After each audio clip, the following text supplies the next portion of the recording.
Hey guys, and welcome back. So today is going to be a book haul.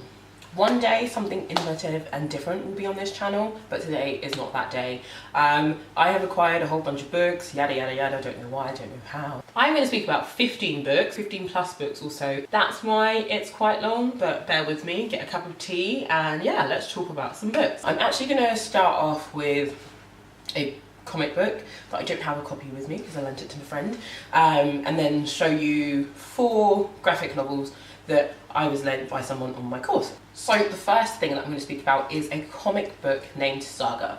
I picked this up off of a recommendation from one of my viewers. She left me a whole bunch of wonderful recommendations on my 2019 reading goals video, and there's a whole bunch of them that I'm going to check out, but I thought I would start with the comic book or graphic novel because I don't read them, and it's like the easiest way for me to, I guess, get into sort of the fantasy sci-fi genre. So yeah, laziness got me on it, and I picked up volume 1, which I talked about in my February wrap-up, but essentially this volume is about 2 people, Marco and Alana, and the baby that they've just had. I think their baby's name is Hazel, and I think she goes on to narrate the rest of the comic books. Not entirely sure, but she's narrating this one, and it's basically setting the scene for the world. So you know that Marco and Alana are from 2 opposing planets or places, and they've both sort of escaped the place that they're from, and they're sort of on the run, and it's just about how they're going to get off the current planet that they're on so that they can have safety for themselves and their daughter. It's really just a scene building comic, but very wonderful illustrations, very engaging text, very funny. I wasn't expecting it to be funny, so I was like, oh, this is kind of brilliant. So then moving on to that, I was lent these 2 by someone in my course, just because I said I did like Saga. Now I have read these 2 already. Monstress, I think this is actually done by a Japanese artist, and then the writer is American, both women.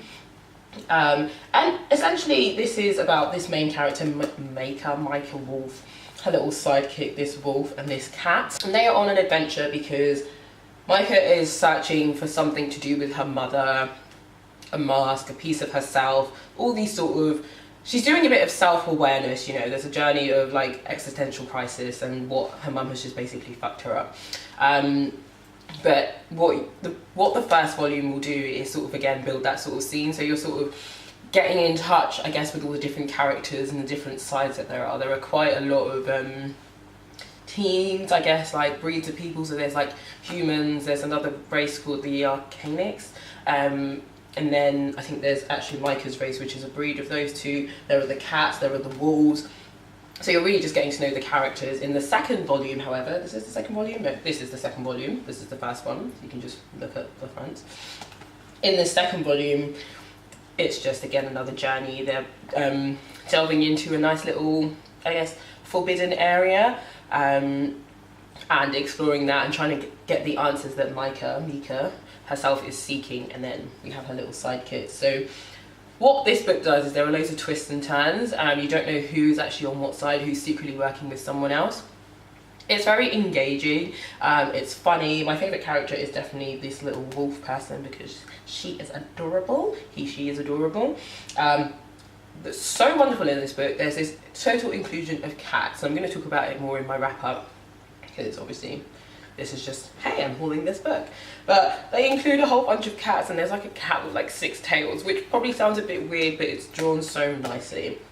So yeah, I would say, so it was described to me as like beautifully rendered violence. And yeah, there is a lot of violence in here, but not enough for me to be like, oh my God, it's very well done. That to me, it's not grotesque or anything like that. It's very, very beautiful.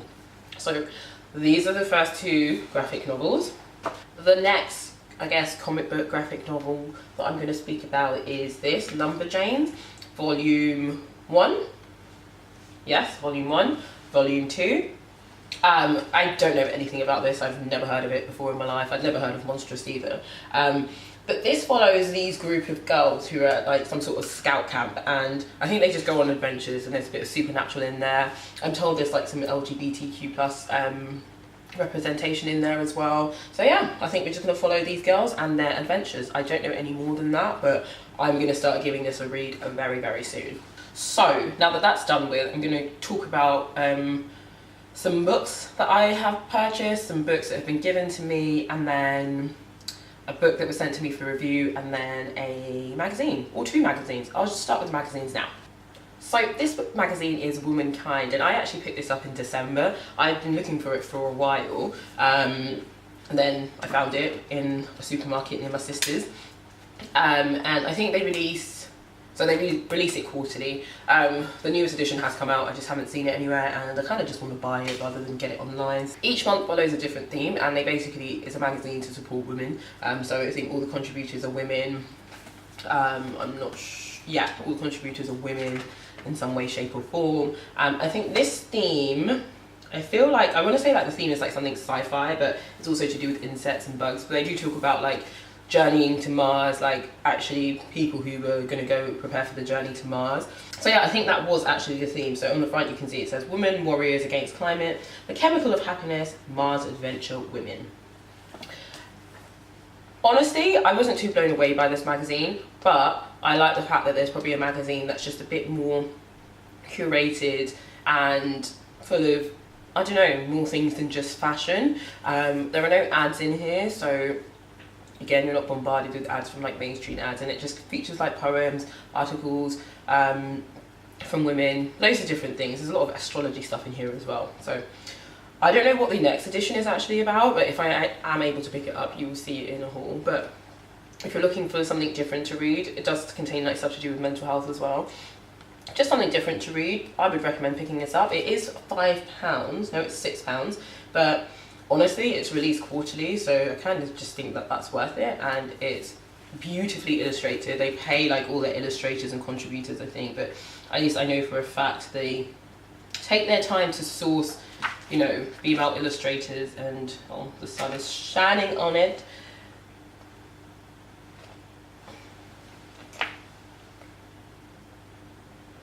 Yeah, they take their time to like source female illustrators and just, I think, really work on the magazine. So for me, I feel like it's worth it. Yeah, and this is the edition from November 2018 to January 2019. So definitely there's a new one out that I need to buy.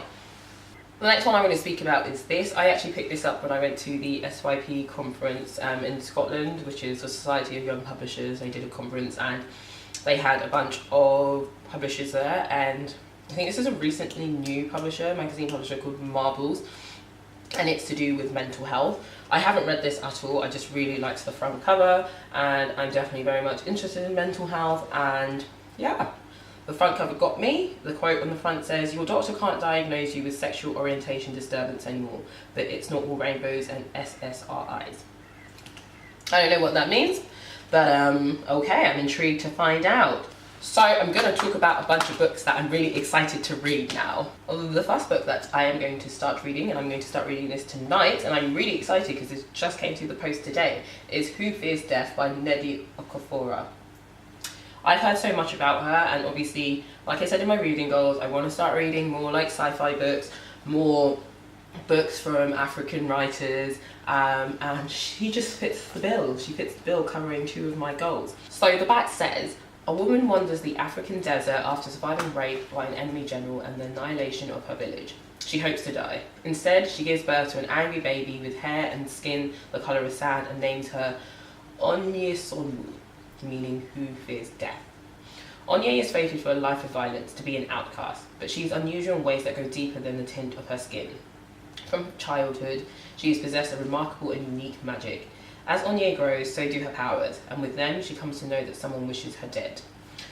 I am so intrigued by this. I looked at all the Nnedi books that were available, and I really did want to start reading Binti, but I just didn't want to commit to a trilogy if I didn't like the first book, so I thought I would just pick up a standalone book. But yeah, really interesting to see. I think she uses African sort of mythology as well in this, and then it's wrapped in with sci-fi, so I'm excited to read this. Another book that I've picked up is Changes by Ama Ata Aidoo. She is the lady that edited the anthology for the African love stories, and I have been wanting to pick this up for so long. I think it's actually out of print now, so I ordered it on Amazon and then it came. It's a library copy from somewhere. but it's mine now. And this is basically about an African woman, I'm not sure if it's a Ghanaian woman, and her marriage. Again, it's easier for me to read the back so that you know what this book is about. Changes portrays the conflicts between professional women whose lives have changed drastically and men whose lives and cultural assumptions remain unchanged. Married and with a daughter as the novel opens, Essie chooses divorce and a life focused on work. When she falls in love with an attractive man, married, wealthy, and able to arrange a polygamous marriage, I don't know why I said relationship, the modern woman finds herself facing a new set of problems. Witty and fast-paced, Changes never misses an opportunity for social satire. I think the, unusual element for this is the fact that it's set in Africa. So, you know, where traditional gender norms are still very much enforced, even though there's so much progression, there's so much change, and there's so many women sort of being like, if you're a man, why can't you cook, and all this sort of stuff. It's obviously very interesting. This book was written years ago. I wonder if this is a reprint. Oh, in here someone has written page 1110. Interesting. So copyright 1991. So this was written in 1991. So that is a long ass time ago. I say that's the year I was born, so I know it's a long time ago. Very much looking forward to this. Again, this fits the reading goal of written about Africa, written by an African woman, and she just so happens to speak Ghanaian, so I'm doing very well in the goals section. The next book I'm going to speak about is this, Running Upon the Wires by Kate Tempest. I spoke last year about Kate Tempest and how I really, really enjoyed her poetry collection, which is called Let Them Eat Chaos. I said I would reread it before the end of the year. I never did, but anyhow. And I've just had this in my Amazon basket for a while, and I just wanted to read some more poetry. So the back of the book says, Running Upon Wires is Kate Tempest's first book of freestanding poetry since the acclaimed Hold Your Own. In a beautiful, varied series of formal poems, spoken songs, fragments, and ballads, Tempest charts the heartbreak at the end of one relationship and the joy at the beginning of a new love. But she also tells us what happens in between when the heart is pulled both ways at once.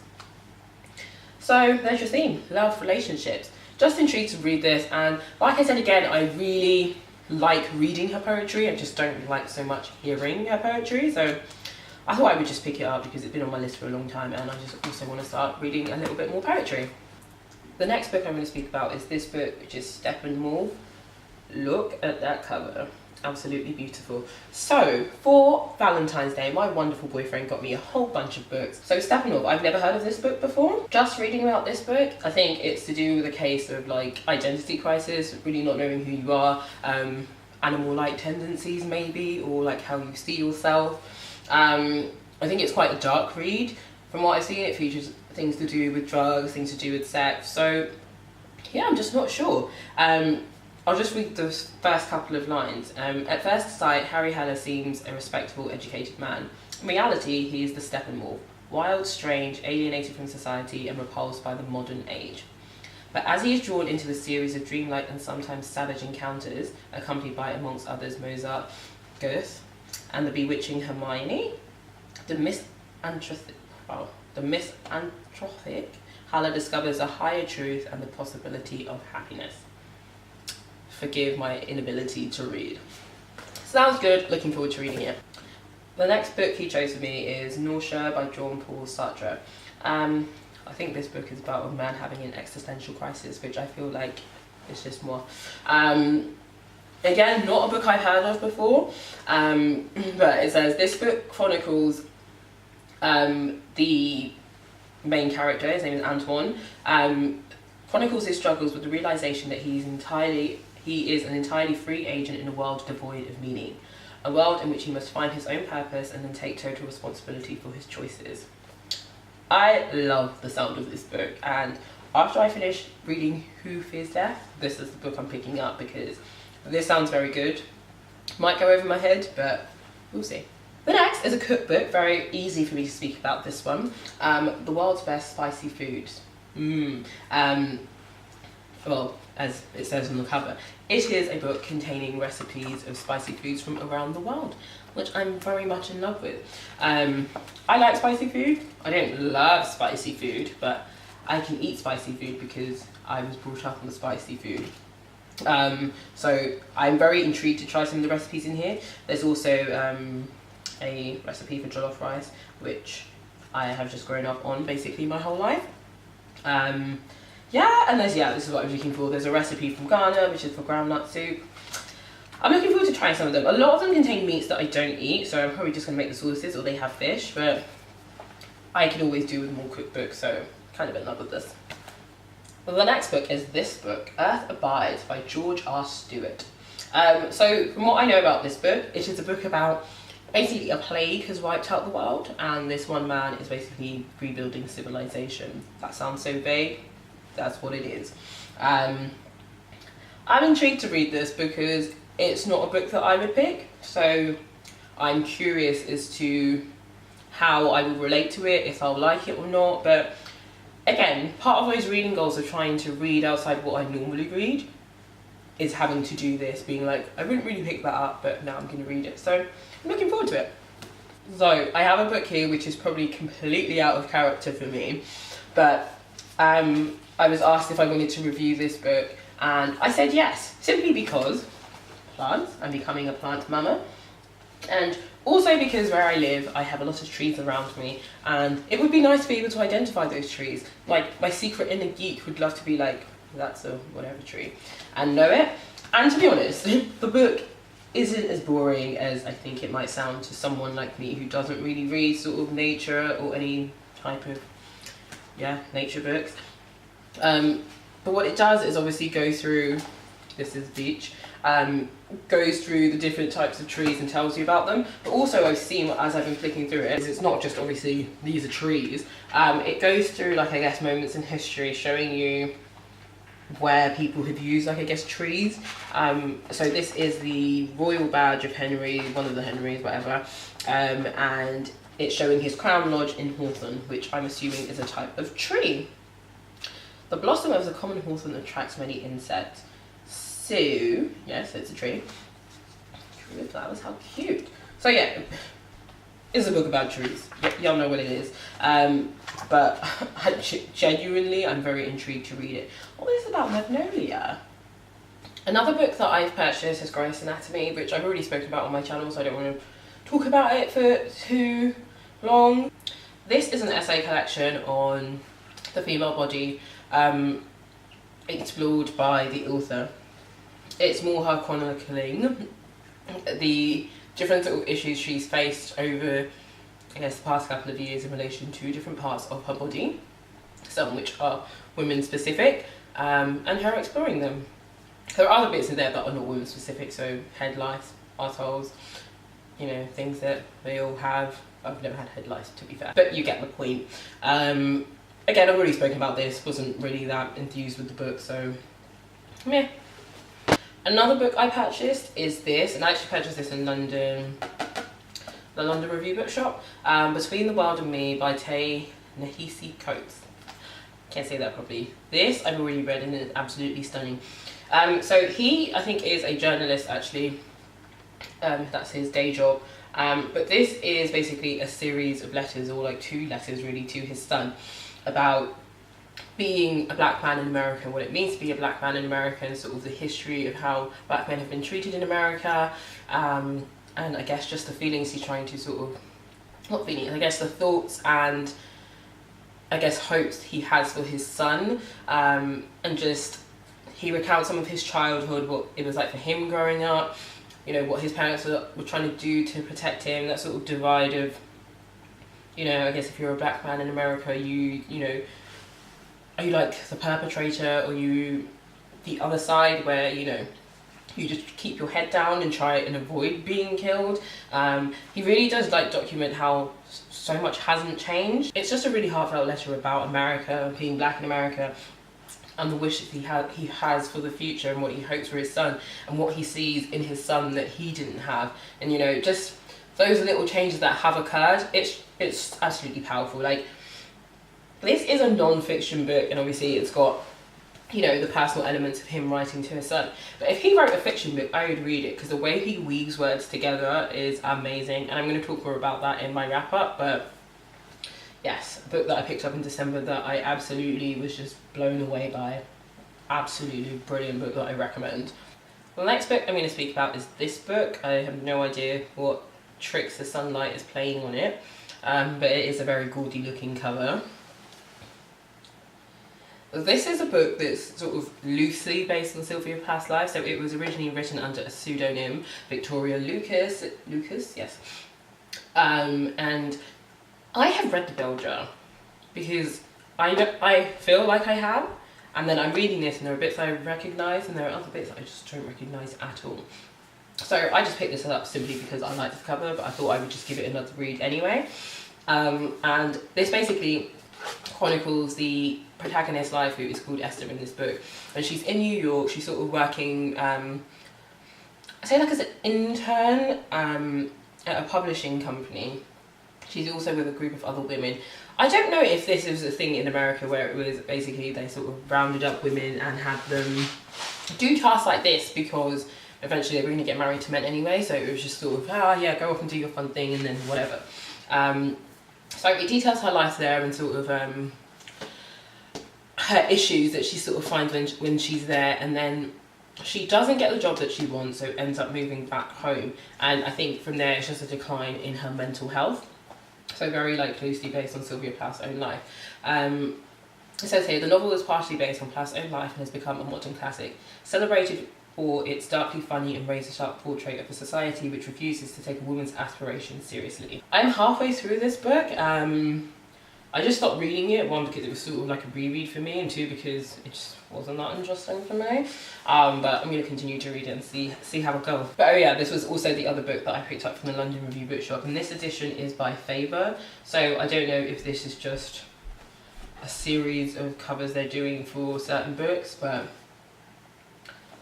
it's gold. I like gold, and yeah. The next book I picked up is I'm Nobody's Nigger by Dean Atta. I spoke about a poem by him, which has the same title, in my sort of top 5 spoken word pieces, and this is actually a collection of his poetry. So off the top of my head, I know it talks about like race, identity, sexuality, living in London, one night stands. It was on offer on the Kindle, and he spoke about it like on Twitter, so I just decided to buy it. It was just a little sneak purchase in there. Again, always love to read a bit of poetry, and I know that I already really liked the piece that I've heard by him, so I thought I would just pick it up. Another book is Don't You Forget About Me by Mhairi McFarlane. I requested this book on NetGalley because it just seemed funny. So it's about a girl that was like, one day back when she was probably like in her 20s or something, was fired from her job and then also ended up finding her boyfriend in bed with someone else. Fast forward like many years later and she's at another job and her boss is that boyfriend, except he doesn't remember her, hence the title of the book. Don't know any more than that, but I'm just also really curious to see how that could have happened. I mean, I feel like it can happen, but it's just a bit pants really. So before I leave, I'm going to show 2 more books that I wasn't expecting to get, but again, like I said earlier where I picked up the Marvels magazine, I was at the SYP conference and our goodie bags came with some free books. So the first book is this book, which is So the Wind Won't Blow It All Away by Richard, can't say that surname. I have no idea what this book is about, never heard of it before, but the back says, in a small Pacific Northwest town, we meet a young man who has shot dead his best friend with a gun. The novel deals with the repercussions of this tragedy, the anguish, regret, despair, and bittersweet romance. So no, I'm going to give it a go. It's part of Canongate's The Canon series, so these are like books that they feel like everyone should read in their lifetime. So I'm going to give it a go. It's not a huge read. It's 100 pages. That is a simple read, so I can definitely give that a go and give it a read. The other book is this book, The New Road by Neil Munro. Historical fiction at its richest. That is from the list, 100 best Scottish books of all time. That's interesting to me because historical fiction is not a genre I enjoy. Pair that with the fact that the book is 300 and something pages. I just don't know. So one thing, well, this particular edition, one thing like worth noting is this edition features an extensive glossary of Scots and Gaelic terms. Not a huge issue with that because I did read Hold and that had some words and had a glossary at the back. That's all fine. It's the historical fiction element that's getting me. But anyway, I'll read the back for you so you know what it's about in case it interests someone out there. The Nouveau takes you deep into the old customs and traditions of Highland Scotland, a suspense thriller and Munro's most powerful novel. It is the tale of Aeneas, McMaster's attempt to discover the truth about the mysterious death of his Jacobite father. Our protagonist's journey from innocence to experience is mirrored in the fate of the Highlanders, whose lifestyle and landscape, once wild and free, is slashed through by General Wade's new road. Nina McGregor Campbell, Aeneas' mentor and companion, battles with the enriching trade and the prosperity the road brings. The price of progress is high. The dominance of the clans is eroded, and the ancient Gaelic way of life has changed forever. I'm clearly talking too fast or something, but I'm losing my breath, but that's what this book is about. So I have no idea how long this video will be.